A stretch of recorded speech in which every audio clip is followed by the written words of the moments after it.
Hello. Hi. Hey, welcome to the 2023 Latinx Kidlit Book Festival. Thank you all for joining me. We got everyone rolling in right now. My name is Yehudi Mercado. I am a cartoonist, writer, artist. I live in Austin, Texas. I've done books Chunky and Chunky Goes to Camp. And I have an upcoming DC graphic novel called Barkham Asylum.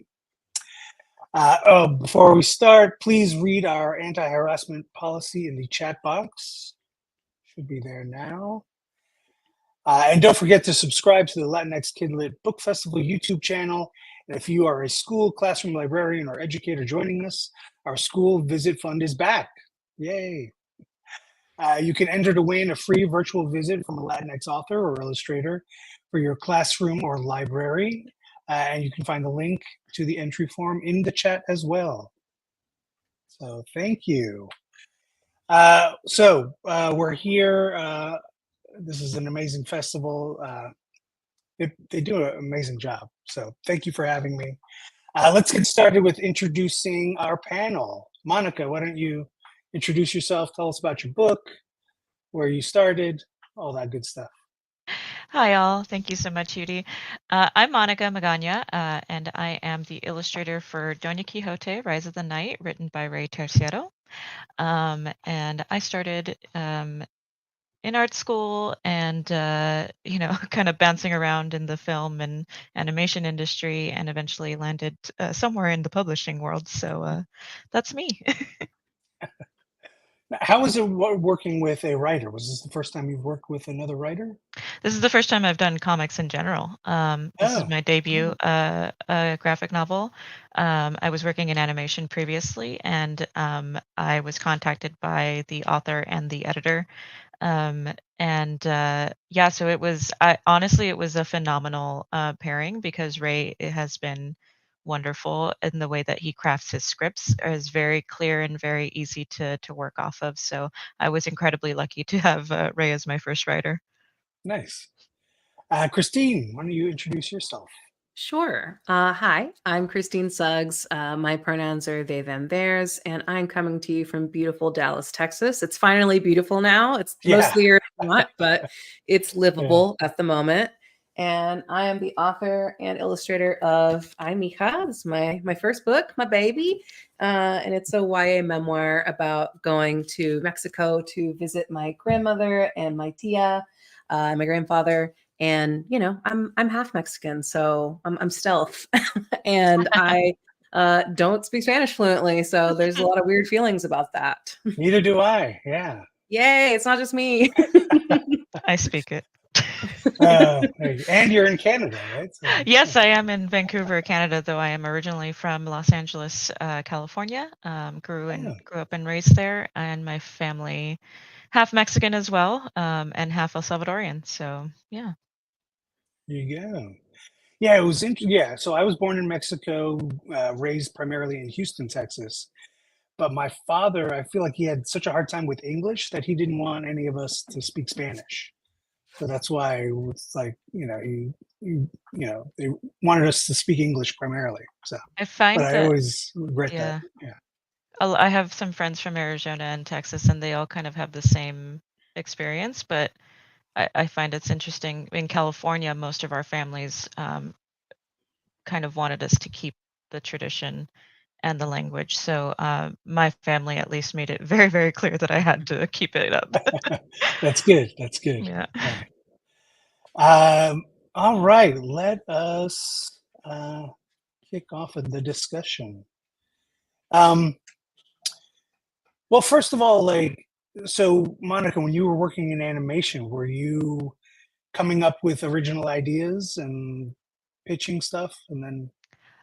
No, I was mostly working under art directors on Okay. various kids shows. I worked on Rev and Roll, which is on YouTube. I worked on Blaze and the Monster Machines, which I think is on Nickelodeon.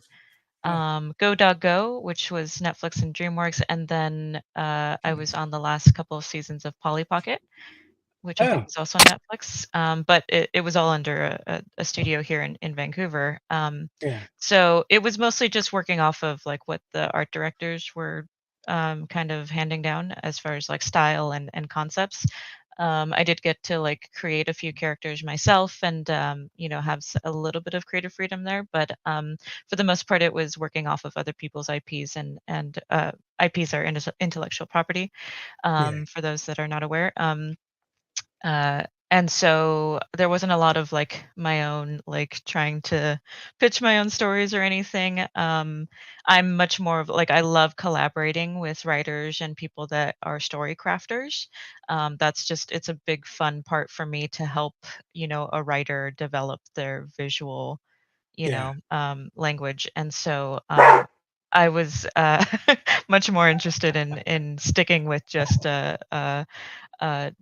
developing ideas that were already out there. But I am actually working on something right now that is within my own came from my own brainchild. So Oh, we'll see what nice. ends up happening with that. Christine, has your dog stopped? Yes. Okay. Sorry. So, and this was your first graphic novel, and you wrote and illustrated it. Sometimes I do the same thing. I write and illustrate, but sometimes I am jealous of people who like have a whole team. Uh, so, how was that? Like doing everything yourself?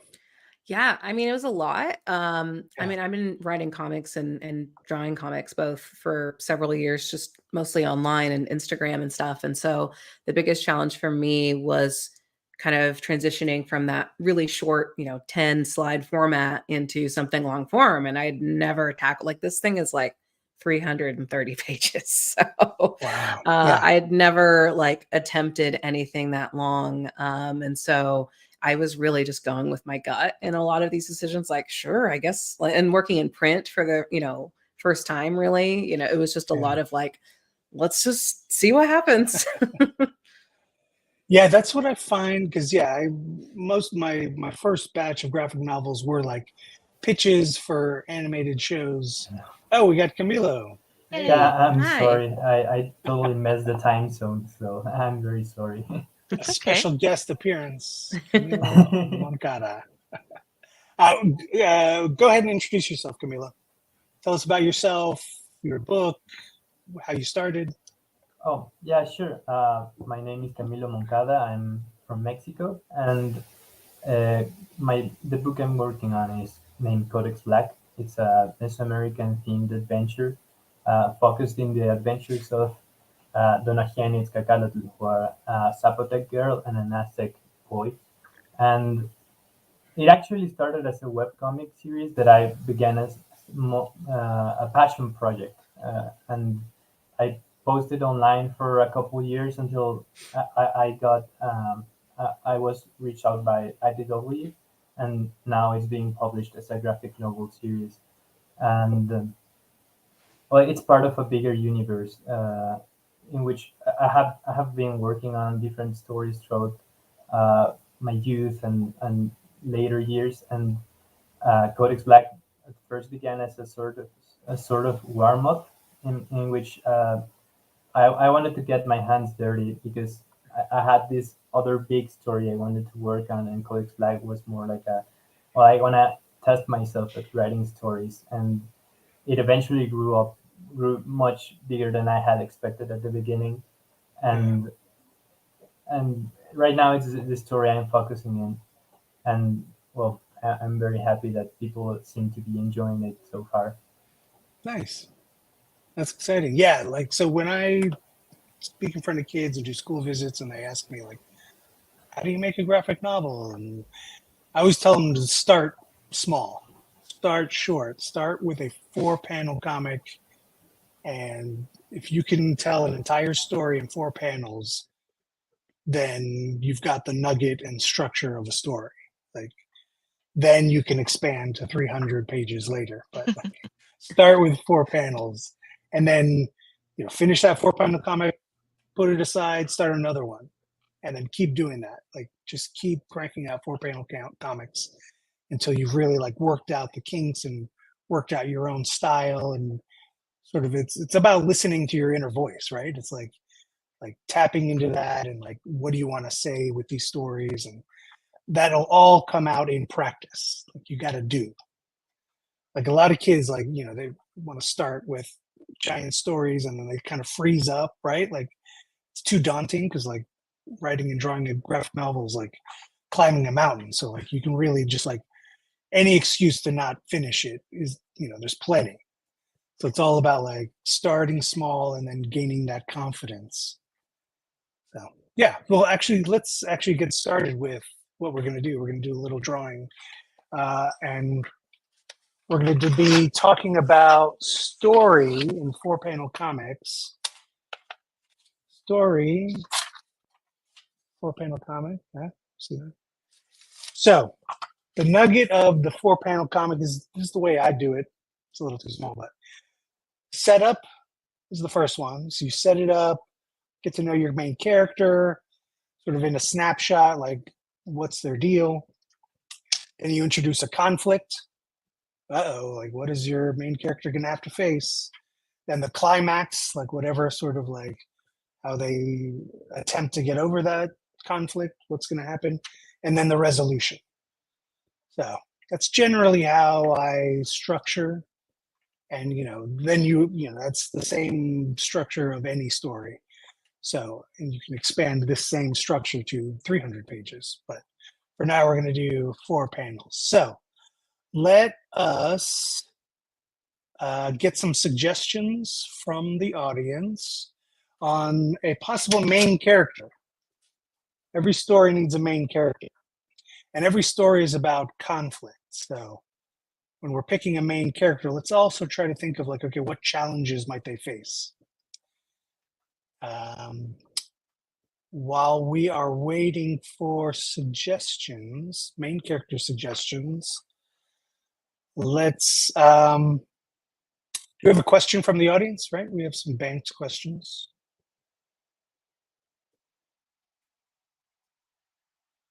Okay. One moment. I'm surprising the behind the scenes people. Keeping them on their toes. Yeah, that's right. This is live TV. We're doing it live. Yeah. How old were you when you knew you wanted to be a writer or illustrator? Ooh, that is a good question. Monica. Oh, I kind of always knew. I think like from the earliest moment that I think like I actually like manifested it was like around 5th grade or so, and I just a couple of my friends in class, I think it was math class actually, that everyone just started drawing one time, like during a break during our math class, and we were drawing Kirby from the Nintendo series, and like it was like a group of like 4 of us, and we were trying to see who could draw the best Kirby. And mine wasn't the best. It definitely wasn't the best at that time. But that's when I kind of was just like, I want to learn how to draw, like for real, like actually draw. And my parents will tell you that I always carried around a box of crayons and a coloring book wherever I went from a very young age. So they're certain that I knew way before I even knew myself. So, Yeah. But 5th grade is probably about the time when I like remember like thinking like I want to be an artist. Yeah. Nice. Christine? I've always been drawn to art and writing. Like I was always writing like just stupid like James Bond fan fiction with my brother, like Yes. or Star Wars fan fiction, a lot of fanfic, honestly. Nice. And I didn't take drawing seriously though until high school, and even then, I think just coming from like the background I did, neither of my parents went to college, and they had always been like, "Hey, it's really important that you do that and like make a good career." I was too nervous to like go in it full throated, let's just be an artist. And so I ended up getting a degree in graphic design and kind of just did it on the side. And I'm trying to still like switch those dials of like being able to do this full time while still like having health insurance and all that boring stuff. All the grown-up Who needs stuff. health insurance? Ugh, overrated. Sitting down for 10 hours a day is plenty It's healthy, fine. Right? Hunched over a screen, it's fine. Yeah. I know. This is like when they told us like sitting this long is like equivalent of like smoking 2 10 packs a cigarettes, day. yeah. It's like, Oh, yeah. What? But we should be considered cooler, right? This is like a stunt work. Like, Right. all right, Camila, how did you? When did you know you wanted to be a writer, artist? I also am like the kind of person who kind of knew from the very beginning. Like when I was 6 years old, I already like spent most of my time drawing comics and also like not fan fiction, but fan art and stuff like that. And Yeah. when I was around 10 years old, the father of one of my friends was beginning to give Flash animation classes, and I took those classes. And ever since I kept on animating, and I'm part of that generation that already started like going online very actively, and I started posting those animations and drawings I did uh, in places like DeviantArt and such. And uh, it I never thought about it in a professional manner, but I knew that that was what I wanted to do, and it just naturally flowed into the professional kind of area. But I that's pretty much like ever since I knew that that's what I wanted to do. Nice. My first couple books I did entirely in Flash. Oh, really? Wow. Oh my Yeah, god. it's just crazy. Yeah. I can't imagine. Yeah, I Yikes. also used Flash for illustration for a very long Yeah. time. I wish, because I still like the vector of it, and like being able to like resize something and not get pixelated. I don't know. Yeah. But yeah, I started similar. I think the first things I did, like 3rd grade, 4th grade, was like redraw my own Garfield comics. Like, Yeah. Yeah. and I would make little zines of them and then sell them to other kids. So You're like, husling. yeah. I know, yeah, from an early age, yeah. You gotta hustle, kids. But yeah, I was inspired mainly by like those funnies, like the comic strips and like Far Side and like Mad Magazine. Like those were my main inspirations rather than like superhero stuff. But yeah. All right. So do we have a main character? Yehudi, just for non-artists, can you explain what Flash is? Oh, yeah. So Flash is an animation application program. It's Adobe Flash. I think it's called Adobe Animate right now, but it's like it's a timeline animation tool, and it's vector based. So vector is different than bitmap pixels. Yeah. What do you call that? I think pixels works. Pixels, right? Work, yeah. So if you ever zoom into a photo in Photoshop, you can see it gets all pixelated.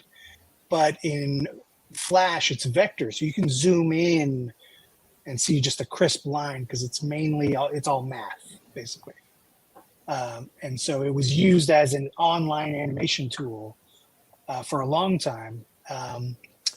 And I still love it. I still like lay out my comics in Flash because I like to actually do the thumbnails in it because I like to see it on a timeline. Oh, yeah. Because then That's I can smart. see at a glance if like, oh, chapter 1 is like 200 pages, and then it's good to sort of see it at a glance, and like that's why like Clip Studio that's another program that you can use on a desktop or on an iPad.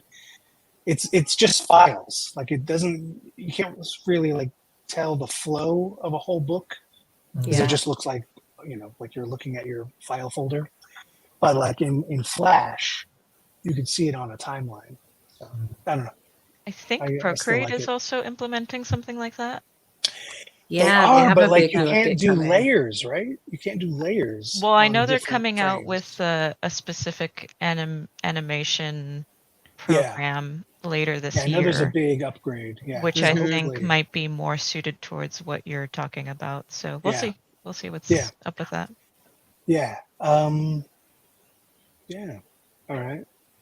Did we ever get a suggestion? I can suggest. We have a few. Okay.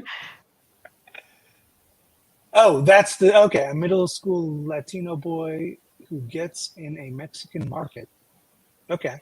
I did also see someone say purple hair. So me as a big purple person, I would love to implement that. So purple haired Latino boy.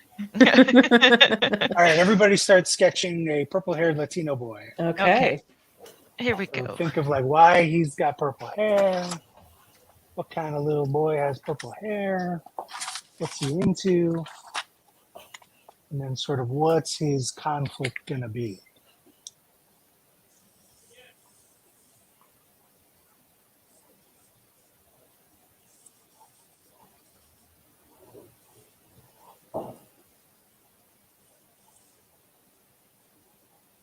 I always like to start sort of doodling loose.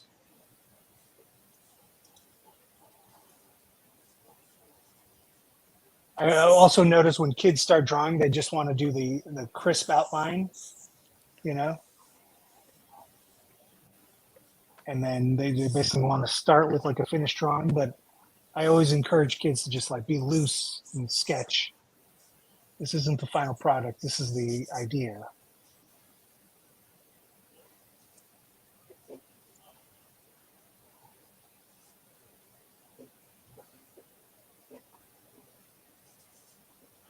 So that's one idea.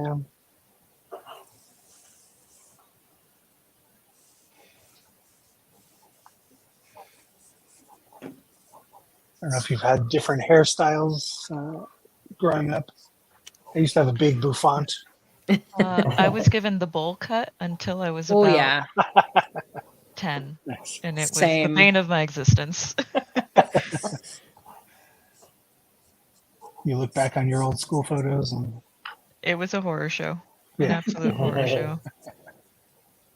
Yeah, one time I went to El Salvador one summer before the start of my second grade, where I had moved from public school to private school, and my grandmother decided to take me to a random hairstylist who gave me the worst bowl cut in the history of the universe right before the start of my new school.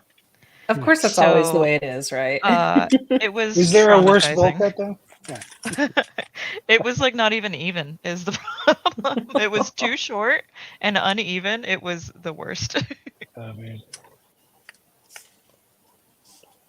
I was getting my hair cut right before my bar mitzvah. And I asked because usually my mom cut my hair, but this time it was like we went to an actual hair salon. And I asked them to shave lines on the side of my head because I was such a hip hop fan. Yeah. And my mother flipped out. She was like, "How dare you!" Like, she was like, "Show me to your manager." And yeah. All right, how are we doing on our little boy? Little Latino boy. Pretty good. I just need to find some purple. Let me see what I have in my drawer.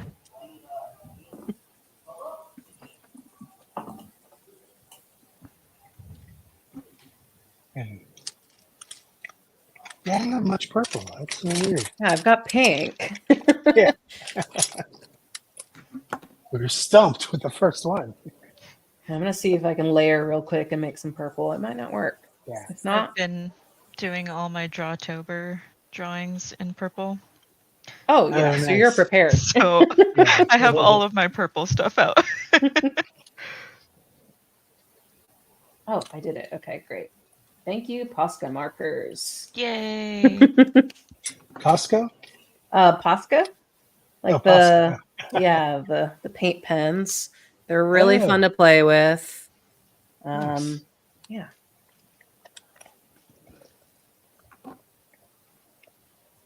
Okay, I've got. All right. Oh, yeah. Nope, it's not. There we go. Yeah. Got a little backpack on. Cute. Okay. And went this There we go. guy. There we go. Hey, there we go. Centering. There we How do go. you do it? Yeah. I thought maybe you Little could be into unicorn. unicorns, you know? Yeah. Maybe you Heck wanted yeah. a unicorn hairstyle. Yeah. That's Oh, I adorable. like that. I Yeah, love yeah. it. He wants to be a unicorn, which like I get Yeah. I get the desire. Oh, yeah. Who wouldn't want to? Camilo, you got stuff? We're on a deadline here. This is professional artists. We gotta. Yeah, We're- it's right there.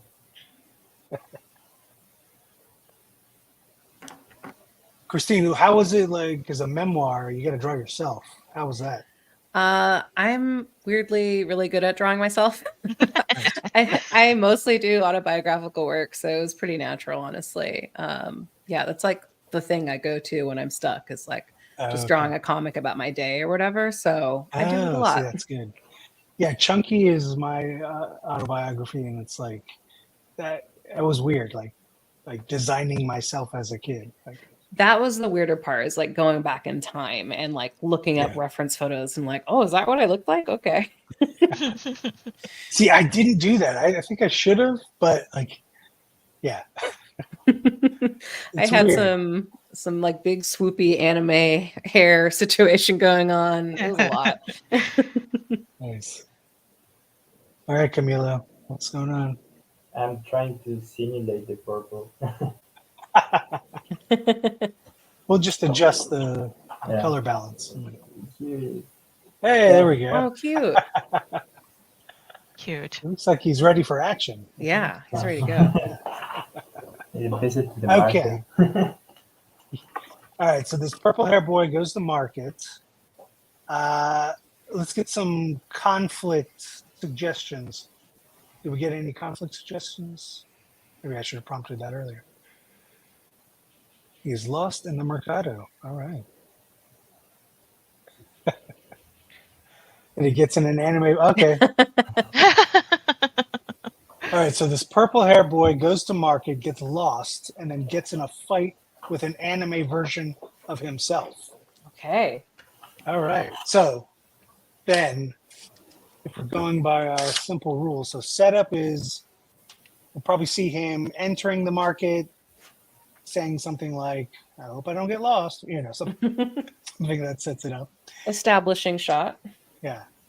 Conflict, you imagine it's sort of like, oh, at the end of the aisle, he sees himself as an anime fighting version of himself. So yeah, let's start to design what is his anti persona look like? Okay. Quick tip, if you are lazy like me and you don't want to draw panels, you can just use Post-its. Yeah. Post-its are good. Because like, I don't know, blank page, intimidating. So give yourself Yeah. all the cheats you need. And also I like to tell kids, like, because you know, kids when they draw, it's like one thing in the center of the page and then they throw the paper away. Mm-hmm. Yep. Like, no, you gotta Use the fill whole page. the Yeah. whole page. Yeah. So much space. Yeah. So I was not that big of an anime person before, but actually lately I've been going back and forth to Japan working on some projects with Universal Studios Japan. Very And cool. I've gotten into anime a little more. It's been fun. Yeah. Awesome. I My grew first up on foray. anime. Oh yeah. Yeah, I My feel first. like. Oh, go Sorry, ahead. go ahead. Well, I was going to say, like, anime is like a great entry point for kids, like, to start drawing, right? Totally. That's definitely how Yeah. I started. Yeah. I remember like watching Pokemon and stuff when I was young, but it wasn't until I started like reading manga in kind of junior high that really like brought me into like the anime world.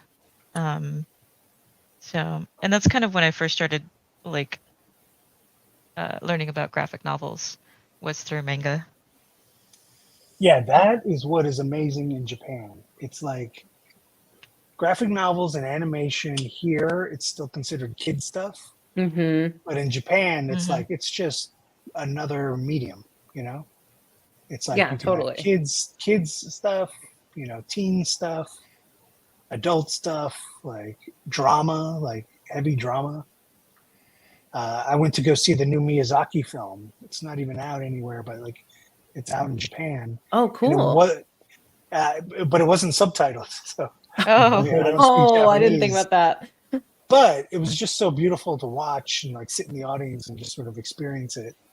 And it was amazing to see that the whole audience were adults.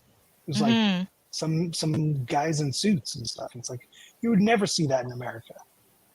Like, No. yeah, it's, Yeah, totally. I wish animation it would expand a little bit more. Yeah. I find it interesting that in Latin America, Dragon Ball Z is particularly really popular among Yeah, the yeah. Oh older yeah. people.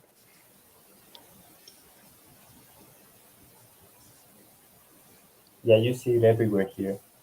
Like even taco shops have like Goku as the I love as that. the mascot. Yeah. Tacos Goku. Where in Mexico are you in, Camilo? Mexico City. Oh, Nice. wonderful. Love Which Mexico neighborhood? City. I live in Colonia Roma. Oh yeah, Very close to the center downtown. yeah. Very cool. My cousin has a coffee shop there called Para Bien. I haven't seen it, but yeah, there's Okay. a lot of coffee shops around here. Yeah. I recommend it. Yeah. I will look for it. Yeah. Yeah, Roma is a beautiful neighborhood. Yeah, although I don't go out that often. Oh yeah, just because Yeah, I'm you're just inside. here drawing, and when I go out, Yeah. since all my friends live down south of the city, I often go visit them. Oh yeah. Yeah. Yeah, same for me too. Like I live in Austin. Everyone's like, "Isn't it such a great city?" I'm like, I don't know. Like, Yeah, I don't leave my house. Yeah. I don't leave my dungeon. You think I have time No. for that? Yeah. I'm in the drawing cave. Yes. Yeah. So yeah, kids, choosing this life, it chooses you. Yeah. You become an indoor cat. Yeah.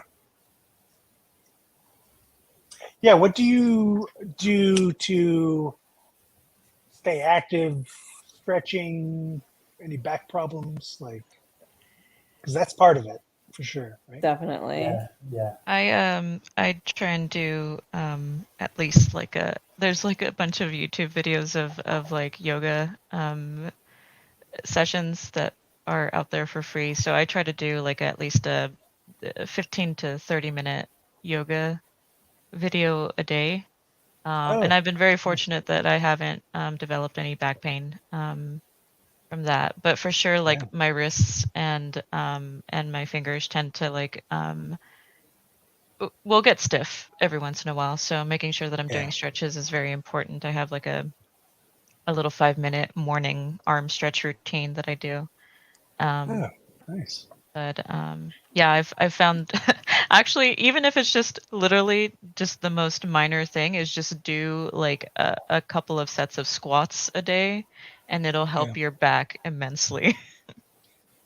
Oh, Well, that's a good chair you got there. That looks like a Yes, and invest in a good chair. Yes. Yes, definitely. yeah, you are. And I also Yeah, have my monitor is mounted on a stand that lifts, and so I can turn it from like a desk like hunching over yeah. to like a yeah. standing as well. Yeah, I've So got making sure you're doing that is. I've got the desk, the uplift Yeah. that adjusts. Yeah. Yeah, that's key is like switching up your posture sometimes. Yep. Yeah.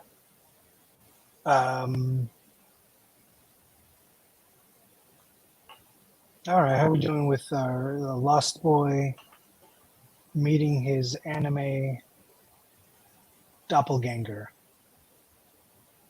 Well, I'm having a hard time because my drawing style generally is very much anime-like. So Yeah. how do I make this other character even more anime? Yeah. Yeah, that's tricky. Like, did you go a little bit more like iconic, like, or like animal-like, or? I'm giving him like the spiky sunglasses that are. Oh yeah. Oh, like the big triangle ones. Yeah. The Squirtle Squad. Yeah. I love those. They're the best. I kind of want those in real life. I think I could pull it off. Yeah. I think you could. Yes. I'm going to advocate that you purchase them immediately. All right, done. I needed a new pair anyway. Sweet. Yeah. And then while we're waiting for this, let's get the audience to come up with what's the climax. So when he's confronted with this doppelganger, anime doppelganger, and he's lost in the market, is there a fight? What's the exciting part? Do they punch each other? Do they hug? Do they challenge each other to video game? What do they do?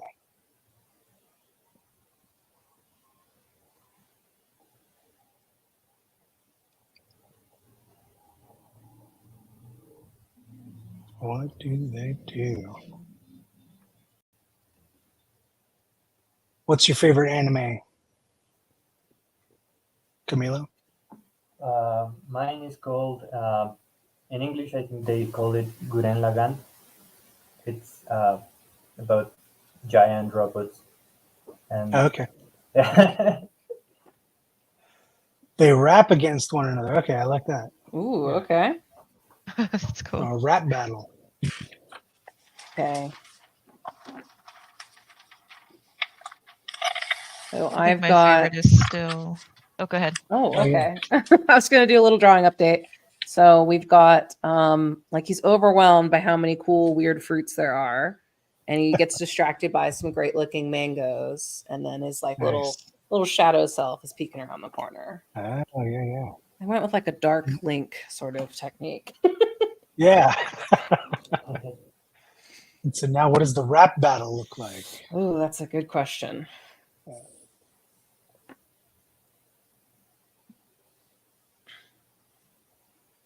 Oh wait, so what the giant robots one? It's like, what was it called again? Guren Lagann. The full Japanese name is Tengen Toppa Guren Lagann, but Guren Lagann. It's very fun, very how do you say? Very over the top. Nice. Yeah, they go from small robots until galaxy-sized robots in a very short span of time. Yeah.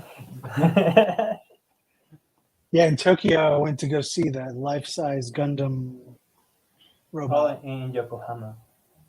Well, there's the one that moves, but then there's another one by this mall in Tokyo, the Unicorn Gundam. Oh, it's pretty amazing. It's crazy to see them like life-size right in front of you. But it's hard to take a picture with them. Like, you just get the legs. Yeah. Yeah, I kind of got confused and mixed the two panels into one, but here's the boy That's named. okay. Uh, sorry. Oh yeah. So Oh, yeah. start with him. Okay. Nice. What's he got in his hand? The graphic novel. Okay. I forgot about that. So you're winning. Fruits, graphic novels. It's all the same, It's right? the same thing. Oh, that's good. So, like, he's looking for a graphic novel. He's looking for manga. He sees the manga version of himself. Ooh, A little yeah. bit of the fictional character coming out into the real world. I like that. Yeah. Nowadays, I think you can even find manga in markets. Yeah.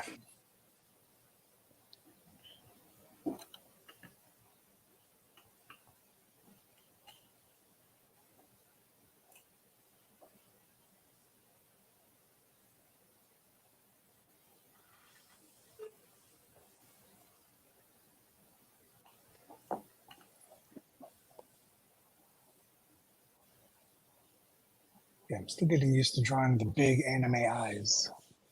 And there's never any noses in anime. I've noticed that. They're tiny. The tiny noses. I wouldn't. A whisper nose of a would not nose. fare well. Same.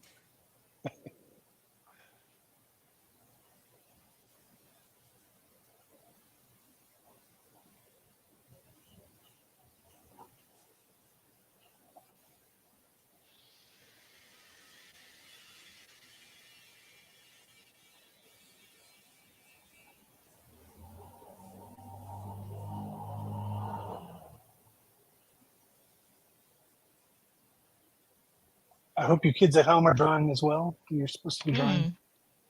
And yeah, let your parents post it online. Tag LKBF23, and then maybe we'll see some of your Yeah. 4-panel comics. We'll look out for all you future graphic novelists out there. Yeah. Yes. And we can hire you to work for us. And we can go outside. For once. What is y'all's like task you want to hire out for somebody to do? Because mine is like renumbering pages. Oh God. Right? Oh my God. I think about that so much. Like, oh my God, how many times have I done this? Yeah. This is why I'm glad I'm just the illustrator on mine, because someone else does that, and I'm like, good, you do it. And the Amazing. lettering. Yeah, I don't have to I do the don't lettering number- on mine. Oh yeah. Oh I don't yeah. number Yeah. the pages at all. Oh man, I always have to renumber. Oh. I need to teach someone to color like I color. That's Yeah. the biggest thing. I was surprised that- how much I liked the coloring phase. Oh yeah, it's the most satisfying part, but it's the most time consuming. Definitely. Like I ink pretty quickly, and I Same. ink in layers. So I'll ink like just the main character, and then I'll ink a whole background like bigger than I need for the panel, so that I can sort of reuse parts of it in other Totally. panels and other pages. Yeah. Okay. Rap battle, they are using Platinos to battle. Those are their mics. Some Platinos. Platino rap battle. I like Yeah, you know, like you do. it. Yeah. It's some potassium while Yeah. spitting rhymes. Yeah. Oh, 15 minutes left. Oh, Oh man, we gotta wrap up. let's hustle. Let's hustle. Wrap up the wrap. Any other questions we can answer while we're drawing? Let's throw up some more questions. I have my little guy Oh yeah. going to the mercado because his mama sent him to go get avocados for the guacamole, and he totally Wow. forgot where they are, and he can't find them. And then his arch nemesis comes in saying, "Are you looking for something?" And he's got the avocado Uh-oh. right in his hands, and he says, "You again." So they have a history. I love it. Yeah. All right. Are your characters based on real people you know? If so, do the real people know this? That is a great one. My Chunky is all about me and my family, and their reaction was interesting. But the Chunky Goes to Camp was about my time at Jewish summer camp, and I definitely wanted to incorporate my friends I made there. So I really had to be careful about asking them if it was okay. So yeah. How about you, Christine? Yeah. I have a similar answer. Mija is based on all real people pretty much. So I kind of just went for it. I asked permission around subjects I knew were a little more delicate. There's an immigration storyline. So I was like, hey, this isn't my story to tell. Are you comfortable with it? Thankfully she said yes. So it's in there. But and then I'm working on a second book, and that one is based on a true life story, but I decided to go with fiction. Just I wanted to get away from memoir and try new things and new character design stuff. And so that one, some of my friends, I was like, do you mind if I just draw you as the character? This is not you, but I like your cool haircut or whatever it is. And, using them as models just so I can get a start. I find it really intimidating just to work from scratch on that. Yeah, reference is great. That's interesting. Yeah, my friend Tony Fleece, his new book, Local Man, it's an Image comic. He actually set up a whole photo shoot because he really wanted accurate photo references, and we signed away our likeness and stuff. So. But it was great. It's I can see myself in a comic panel. It's fun. How about you, Monica? So all of our characters in Doña Quixote are fictional, but for instance, Ray really put a lot of his own thought into his own family, into the mother, father, and especially his abuela. He was very close with his abuela growing up, and so the abuela in our story is a very similar kind of metaphor for his own relationship with that. And for me, actually, Doña Quixote, if you switch out Lucia, our main character, wanting to be a knight to wanting to be an artist, the story is very when I read it, I was like, this is kind of exactly what I felt like I was going through growing up, where everyone thought I was insane for wanting to go into the arts, but me really pushing to try and make it happen.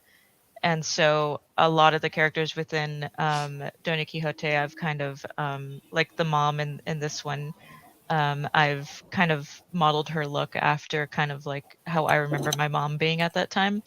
And Lucia is very close to me as far as how I perceived myself. So I put a bit of an autobiographical spin on Lucia as well. I mean, I was always wearing a ponytail when I was growing up, so that was an important part to me. And there's quite a few her family I just kind of modeled after my own family, because it was just such a similar story to what I remember growing up. And especially the grandfather, the relationship between Lucia and her grandfather is very, very close to how me and my Mexican grandfather were too. So put a little bit of him into the grandfather as well. So nice. Yeah. Camilo, how about you?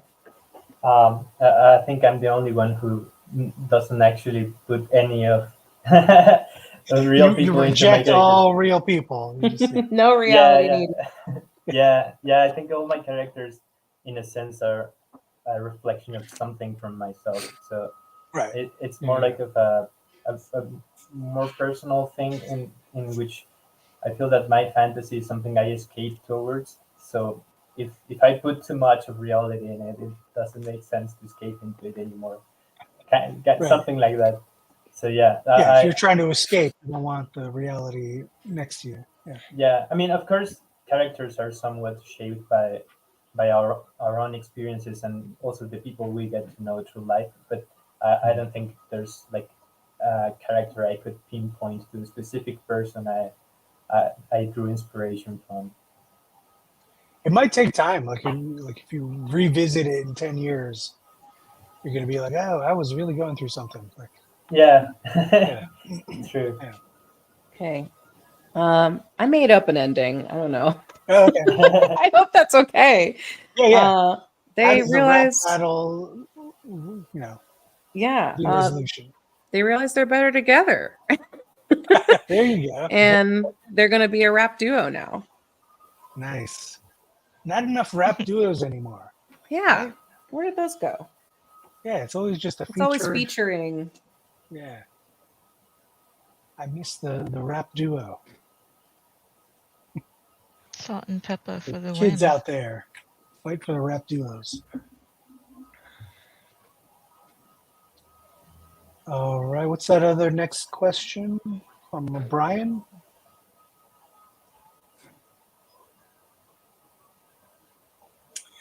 My question is, what inspired you guys to do graphic novels? That is a great question. What inspired?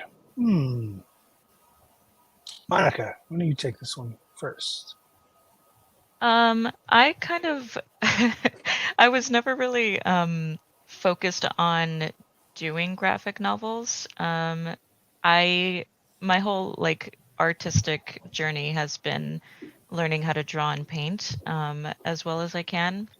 I've been a lover of fine art for ages, and for me, it's the actual like act of creating artwork that is just in whatever form it is what draws me. And so I've done an array of different things. Like I said, I worked in animation for a while. I've done illustration for various different projects.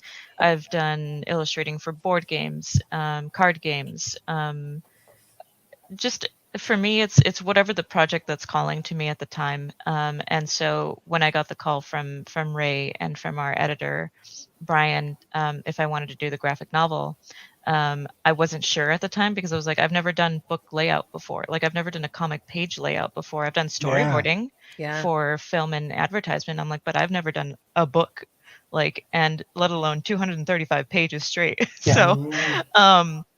So I really didn't know until I started, and then once I started getting the feedback from Ray and from our editor that my instincts were actually working, then that I just started slowly building the confidence to now I've finished the sequel, and I'm working on hopefully working on a couple pitches hopefully for the new year to get some balls rolling. But I have found like a deep love for graphic novels since I started. Yeah, it's sort of a unique experience because it's the pacing and timing is up to the reader. Yeah. You're sort of like giving them all the information at once and then letting them sort of like guide themselves through it at their own pace. It's interesting. Christine? Yeah, so I have always wanted to make a graphic novel, but I was always, I mean, kind of like Camilo said earlier, like I was waiting for the right moment of like, I had all these fiction projects and I was like, oh, they're just too big to tackle. And like, I would like start a webcomic on and off again. And it wasn't until I kind of pivoted to autobiographical work that my work actually kind of started taking off more online. And I was like, oh, okay, like people like when I'm like just talking about my feelings. I guess I'll do that more. So thankfully, I'm a huge oversharer, so it works out. So yeah, I started posting more and more of those, and that's when a couple of editors reached out and asked if I was interested in pitching a YA novel, and I was like, yeah, sure. So yeah, again, very intimidating process, but I kind of just went with my gut, and I think it worked. I hope it worked. Totally. Right, yeah. Camilo? Before that, I already finished. So nice. I want to show it. Oh yeah, go ahead. Yeah, so he goes to the market and he's looking for the second volume of the graphic novel. Oh, nice. But his nemesis has it. So they go to the rap battle, and he ends up getting the second volume. A full defeat. Yeah. KO. Nice. Nice. I love the shading. Yeah. Thank you. Yeah, and about the graphic novel, I actually started from animation. So I went to study character animation, and I made an animation that's like sort of the prequel of Codex Black, but just the amount of work that it took to make like 10 minutes of animation and I added voices, and it was a whole problem adding voices and all that. Oh And yeah. I wanted to tell a much larger story, so I thought I better jump to comics, which I had done before and I really enjoyed. So I just it was part of because of convenience, and Yeah. because for me the main thing is the storytelling more than the media in itself. And Yeah. I've really enjoyed working in this format. Nice. Yeah, it's a fun world to play in for sure, and it's gives you a lot of more control, and you Yeah. can sort of tell a longer story with not as much effort as like a feature film, or Yeah, yeah. I'm also 'cause kind of a solitary worker, so it yeah, fits my style. yeah. Nice. Okay, after this question. Oh yeah, so all right, we saw Camilo's final, saw Christine's final. Now we're Monica. How's it going? I'm almost done. Just Almost a few done. more details. What does everybody have next? So Christine, you're working on a fictionalized, but like based in Yes. So it's about a reality. teenager going to an art pre-college program Oh, and having a great time and everything, but also realizing like, wow, art school is expensive. So yeah. kind of Mhm. dealing with the financial aspect of an artist's life. Yeah. Yeah, nice. And it's YA also, I guess. This will be YA, yes. Nice. And then Camilo, you're working on another Uh, more with I'm IDW. Yeah, I'm working on the second volume of Codex Black. I actually Nice. just finished inking it, so Oh yeah, Nice. Congrats. thank you. very Yeah, good. How does that feel? good releasing, but we still You're have the well story. rested. Yeah. Yeah, well, we're just jumping into the next phase, so Oh not man, done Okay. yet. you don't have a break. Just keep up the momentum. That's Yeah. sometimes when you take too much of a break between, Yeah, it's hard to like start that engine back up. To drag yourself I've definitely, back. noticed. Yeah. definitely. Yeah. Yeah, we also went straight to the second one after I finished the first Doña Quixote. And there was no break in between, but Yeah. it was the momentum, I would say, is very good because you get comfortable drawing your characters. Yeah. And I felt like especially like with the first one being my first comic ever, um, for the second one, I felt like I was able to keep my style way more consistent and on model, as I would say, in the Yeah. animation industry, when you keep your characters Yeah. consistently looking the same across, various different scenes or different things. We call that on model. So Yeah, that initially is what slowed me down in my first comics.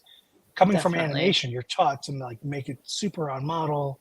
yeah, So I that did when it my own turns, character sheets of turns and oh yeah, everything, Smart. so that I would yeah, have that reference as I was doing my roughs. yeah. All right, let's see. All right.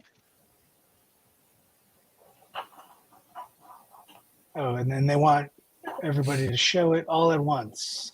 Well, let's see Okay. Monica's first. Okay, so we have. Trying to show this the best way. Okay, so we purple. had Okay. little Julio entering the mercado saying, Mama said to get avocados, but I don't remember where they are. And we see his anime rival walk in with the last avocado and the entire mercado saying, looking for something, and our main character saying, you again. And then our rival tells us to show him what you've got. And so our main character says, I'll rap you for the last avocado.